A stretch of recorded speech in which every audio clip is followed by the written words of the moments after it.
Sabah əsil dəniz havası olacaq. Bəli, ənənəvi olaraq günün hava haqqında məlumatını diqqətinizə çatdıraraq qeyd eləyək ki, bu gün mayın 27-sidir və mayın 28-nə olan hava haqqında məlumatı Milli Hidrometeorologiya Xidmətinə istinadən diqqətinizə çatdırırıq. Belə ki, Azərbaycanda mayın 28-də nə az nə çox 32 dərəcə isti gözlənilir. Belə ki, Bakıda və Abşeron yarımadasında hava şəraiti dəyişkən buludlu olacaq, arabir tutulacaq, əsasən yağmursuz olacaq, mülayim cənub-qərb küləyi əsəcək.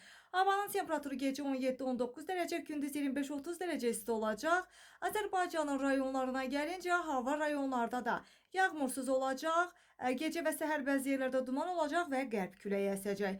Havanın temperaturu gecə 16-20 dərəcə isti, gündüz 27-32 dərəcə isti olacaq. Dağlarda gecə 7-12 dərəcə isti, gündüz isə 16-21 dərəcə isti olacağı proqnozlaşdırılır. Qeyd eləyək ki, bəzi yerlərdə isə gündüz saatlarında dağlıq ərazilərdə temperaturun 23-26 dərəcəyə qədər yüksələcəyi gözlənilir.